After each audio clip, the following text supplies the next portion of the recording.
അനധികൃത കുടിയേറ്റക്കാർ ലോകമെങ്ങും ചർച്ചയാവുകയും പുറന്തള്ളപ്പെടുകയും ചെയ്യുന്നതിനിടയിലാണ് കേരളത്തിലും അത്തരക്കാർ പിടിയിലായിക്കൊണ്ടിരിക്കുന്നത്.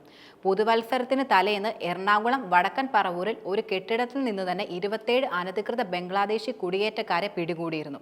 അതിനു മുമ്പ് പിടിയിലായ ബംഗ്ലാദേശി യുവതികൾ ഉൾപ്പെടെ ഒരു മാസത്തിനിടെ പിടിയിലായ ബംഗ്ലാദേശി പൗരന്മാരുടെ എണ്ണം 34ആയി ഉയരുകയും ചെയ്തു.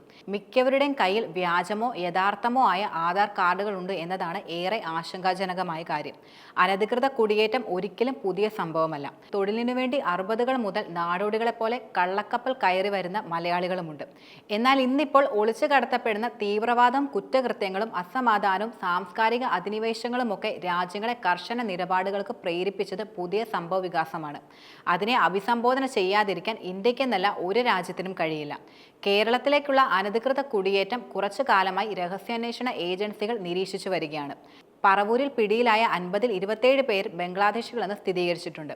അവർ തീവ്രവാദ ബന്ധമുണ്ടോ എന്ന് കണ്ടെത്തിയിട്ടില്ലെങ്കിലും പരിശോധന തുടരുകയാണ്.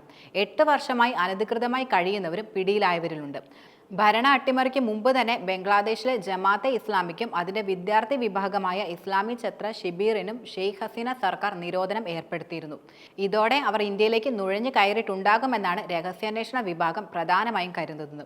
ബ്രിട്ടൻ, ഓസ്ട്രേലിയ, മലേഷ്യ, ബംഗ്ലാദേശ് തുടങ്ങിയ രാജ്യങ്ങളും 2019 ഇന്ത്യയും നിരോധിച്ച ഇസ്ലാമിക തീവ്രവാദ സംഘടന ജമാഅത്ത് മുജാഹിദീൻ ബംഗ്ലാദേശുമായി ബന്ധമുള്ളവർ കേരളത്തെ സുരക്ഷിത താവളമാക്കാൻ ശ്രമിക്കുന്നുണ്ടോ എന്ന് പരിശോധിച്ചു വരുന്നുണ്ട്.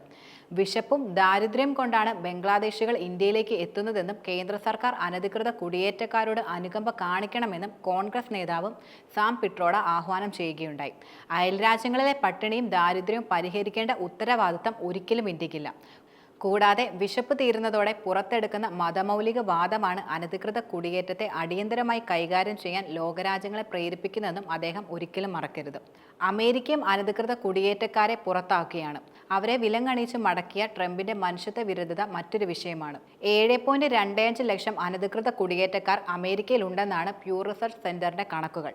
3ാം സ്ഥാനത്താണ് ഇന്ത്യ നിൽക്കുന്നത്. ഇന്ത്യക്കാരുടെ കാര്യത്തിൽ മതതീവ്രവാദവും കുറ്റകൃത്യങ്ങളുമല്ല, തൊഴിലില്ലായ്മയും രാഷ്ട്രീയ നേട്ടങ്ങളുമാണ് ട്രംപിന്റെ പ്രചോദനം എന്നത് അനിവാര്യമായ സാഹചര്യമാണ് ഇപ്പോൾ വന്നിരിക്കുന്നത്. ഇന്ത്യയിലെ അനധികൃത കുടിയേറ്റക്കാരെ പുറത്താക്കുന്നതിനൊപ്പം മറ്റുള്ളവർ പുറത്താകുന്നവരെ ഗർഭപസി നടത്തേണ്ടിയും വരും. 2016 അന്നത്തെ ആഭ്യന്തരമന്ത്രി കിരൺ റിജിജു പാർലമെന്റിൽ പറഞ്ഞിരുന്നത് ബംഗ്ലാദേശിൽ നിന്ന് മാത്രം 2 കോടി അനധികൃത കുടിയേറ്റക്കാർ ഇന്ത്യയിലേക്ക് എത്തിയിട്ടുണ്ടെന്നാണ്. ഇതിനെ പിന്തുണയ്ക്കുന്ന രേഖകളൊന്നും അദ്ദേഹം വെളിപ്പെടുത്തിയിട്ടില്ല. എന്നാൽ സർക്കാരിന്റെ കണക്കുകളെ ആശ്രയിച്ചാൽ അതീവ ജാഗ്രത പുലർത്തേണ്ട സ്ഥിതിയാണ് നിലനിൽക്കുന്നത്.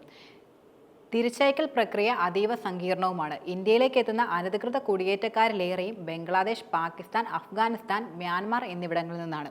ഈ രാജ്യങ്ങളിലെല്ലാം ഇസ്ലാമിക തീവ്രവാദം ശക്തവുമാണ്. തീവ്രവാദം അവിടുത്തെ ജനങ്ങളെ അഭയാർത്ഥികളാക്കുമ്പോൾ സംരക്ഷിക്കേണ്ട ചുമതല ഇന്ത്യക്കില്ല. 2001 അമേരിക്കയിൽ അൽ കുവൈത്ത് നടത്തിയ സെപ്റ്റംബർ 11 ആക്രമണവും 2011 മുതൽ ഇസ്ലാമിക സ്റ്റേറ്റ് നടത്തിയ വംശഹത്യകളും സിറിയൻ ആഭ്യന്തര യുദ്ധവുമൊക്കെ ലോകത്തെ യഥാർത്ഥത്തിൽ തീവ്രവാദ ഭീഷണിയിലാക്കി. അഭയാർത്ഥികളായി കയറിക്കൂടിയവർ യൂറോപ്പിലാകമാനവും സ്വതന്ത്ര ചിന്തയിലും മതേതരത്വത്തിലും അങ്ങേയറ്റത്തുള്ള ഫ്രാൻസിലും തീവ്രവാദ ആക്രമണങ്ങൾ നടത്തിയതോടെ ലോകത്തിന് മാറി ചിന്തിക്കേണ്ടതായി വന്നു. ഇസ്ലാമോഫോബിയ വാദം ചെലവാക്കുന്ന തുരുത്തുകൾ ഗണ്യമായി കുറഞ്ഞിട്ടുമുണ്ട്. തീവ്രവാദ സാന്നിധ്യമുള്ള രാജ്യങ്ങളെ, അഭയാർത്ഥികളെ സമ്പന്ന മുസ്ലിം രാഷ്ട്രങ്ങൾ പോലും പടി കയറ്റാതിരിക്കുമ്പോൾ സുരക്ഷ അപകടത്തിലാക്കി ജീവകാരുണ്യം നടത്താൻ ഇന്ത്യക്ക് ഒരിക്കലും ബാധ്യതയില്ല.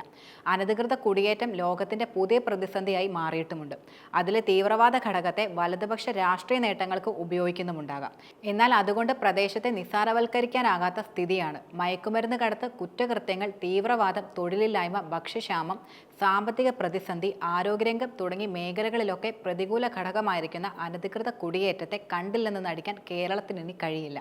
പറവൂരിലെ പരദേശികളുടെ ക്ഷേമത്തെക്കാൾ പ്രധാനം രാജ്യസുരക്ഷ തന്നെയാണ്.